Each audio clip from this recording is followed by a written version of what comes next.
തെരഞ്ഞെടുപ്പ് അടുത്തിരിക്കെ ബി.ജെ.പിക്ക് കൈകൊടുക്കുവാനുള്ള ഓട്ടത്തിലാണ് പല പ്രാദേശിക പാർട്ടികളും.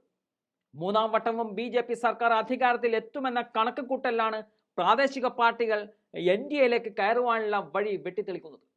കഴിഞ്ഞ ദിവസം ഒഡീഷയിലെ ഭരണകക്ഷിയായ നവീൻ പട്നായിക്കിന്റെ ബി.ജെ.ഡി എൻ.ഡി.എയിലേക്ക് മാറിയിരുന്നു. 15 വർഷത്തെ പിണക്കം മറന്നാണ് ലോക്സഭാ തെരഞ്ഞെടുപ്പിന് തൊട്ടുമുമ്പ് ബിജു ജനതാദൾ ബി.ജെ.പിയുമായി കൈകോർത്തത്. ഏറ്റവും ഒടുവിലായി ആന്ധ്രാപ്രദേശിലെ തെലുങ്ക് ദേശം പാർട്ടി എന്ന TDP ആണ് ബി.ജെ.പിക്കൊപ്പം ചേർന്ന് എൻ.ഡി.എയിലേക്ക് മാറിയത്. വരുന്ന ലോക്സഭാ നിയമസഭാ തെരഞ്ഞെടുപ്പുകളിൽ ആന്ധ്രാപ്രദേശിൽ TDP ബി.ജെ.പി സഖ്യത്തിനുള്ള സാധ്യത കൂടിയാണ് ഇപ്പോൾ തെളിയുന്നത്. TDP അധ്യക്ഷൻ ചന്ദ്രബാബു നായിഡു ബി.ജെ.പി ദേശീയ അധ്യക്ഷൻ JP നദ്ദയുമായി കേന്ദ്ര ആഭ്യന്തരമന്ത്രി അമിത്ഷായുമായും കഴിഞ്ഞ ദിവസം കൂടിക്കാഴ്ച നടത്തിയിരുന്നു. ഇതിനു പിന്നാലെയാണ് വൈര്യം മറന്ന് പാർട്ടികൾ ഒന്നാകാൻ തീരുമാനിച്ചിരിക്കുന്നത്. NDA സഖ്യത്തിലായിരുന്ന TDP കഴിഞ്ഞ ലോക്സഭാ തെരഞ്ഞെടുപ്പിന് മുമ്പായി 2018 മുന്നണി വിട്ടത്. ആ സമയത്ത് ആന്ധ്രാപ്രദേശ് മുഖ്യമന്ത്രിയായിരുന്നു ചന്ദ്രബാബു നായിഡു. സംസ്ഥാനത്തിന് ലഭിക്കുന്ന സാമ്പത്തിക സഹായത്തെ ചൊല്ലിയുള്ള തർക്കമായിരുന്നു സഖ്യം പിരിയുവാനുള്ള തീരുമാനത്തിലേക്ക് നയിച്ചത്. ആന്ധ്രയിൽ 25 ലോക്സഭാ സീറ്റും 175 നിയമസഭാ സീറ്റുകളുമാണ് ഉള്ളത്.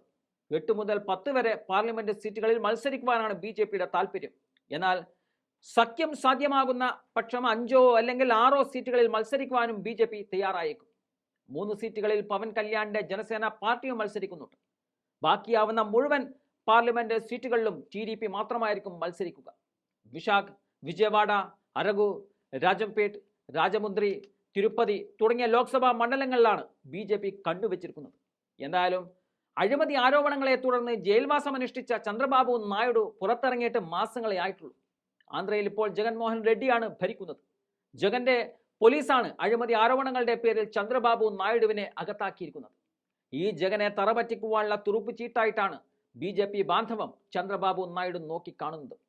ജയിൽവാസത്തിനിടെ നായിഡുവിന്റെ ആരോഗ്യനില മോശമാണെന്ന് കാണിച്ച് മകൻ നരാ ലോകേഷ്, ഭാര്യ ഭുവനേശ്വരി, മരുമകൾ ബ്രാഹ്മണി എന്നിവർ സോഷ്യൽ മീഡിയ വഴി ജഗൻമോഹൻ റെഡ്ഡിയെ പ്രതിപട്ടികയിൽ നിർത്തിയിരുന്നു.